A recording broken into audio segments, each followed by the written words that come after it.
Hi there, I'm Laura Harris Smith. Welcome to today's Daily Pin Code. I am creating a tribute day.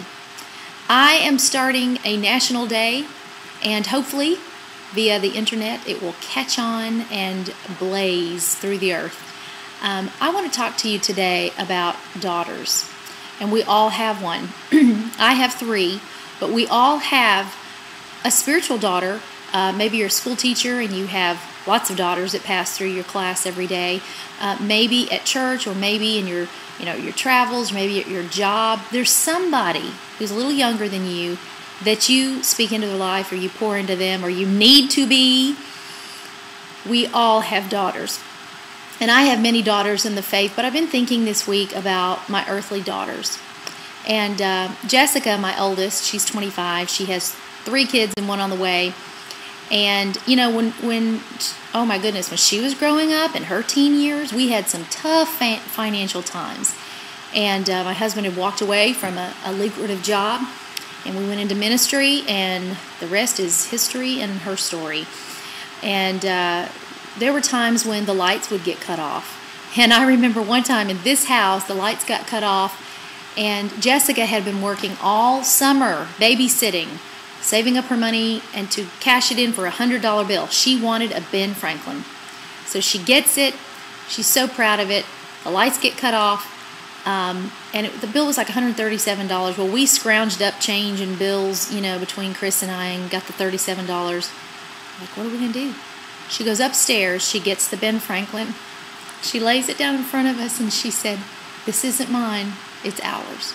That's the kind of daughter that I have.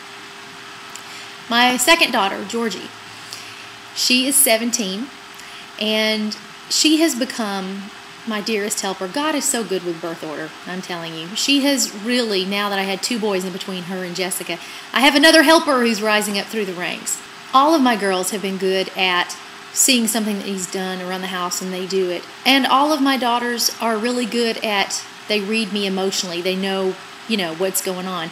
Georgie is such an administrative, detailed person. She was actually voted in her homeschool co-op of about 110 people as the student government secretary. She's very detailed and she has a real high emotional IQ.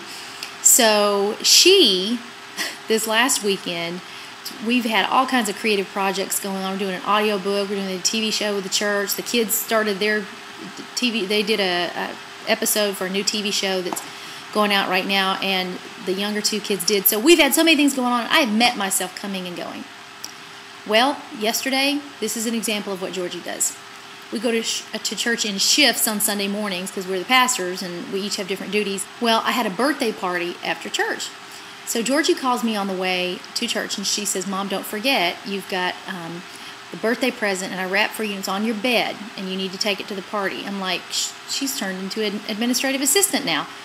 Get home, I was planning on going to the Little House on the Prairie musical Broadway series last night at TPAC. And, we'd paid too many bills this month and invested in too many creative projects and such. And I didn't have any money to go and get. She knew I was going to want a t-shirt or something from the play. I'm a Little House junkie. And so I get there, and she has slipped money into my wallet so I can get a half-pint t-shirt. And that blessed me. Get home, it's 11 o'clock at night. I'm figuring out, we got to get wardrobe together for Genesis and Jude for their shoot begins in the morning. And we didn't have a pair of shoes that Genesis needed for the rest of her wardrobe. Georgie gets out at 11 o'clock at night and goes down to Walmart and gets them. The point is that I've got some awesome young women in my life. Genesis, she's 9, she's coming up through the ranks, and she has 2 great role models to teach her. She has a big heart. And she loves helping. "Mommy, can I help?" And you know what? That is a huge blessing. So, I am creating National Daughters Day. And I am declaring that this Sunday, November 8th, is National Daughters Day. We have Mother's Day, we have Father's Day, we have Grandparents' Day, Boss's Day. We need a Daughter's Day. So, for those of you who have daughters in the natural, or you have daughters at school, or you have daughters at your workplace or at church, come on. Do something for your daughters this weekend. I love you. You're my daughter. I affirm you. I'm glad you're in my life. And I send my love out to my daughters, Jessica, Georgie, and Genesis. And you are the apples of my eye, if I had 3 eyes. Okay? All right, I'm Laura Harris Smith. I hope that you'll encourage someone else today. This little prophetic example of how we all have daughters. We all have daughters in the faith, and I hope that you will bless them this week. All right, you can all prophesy in turn so that all may be instructed and encouraged. Therefore, my brothers and sisters, be eager to prophesy.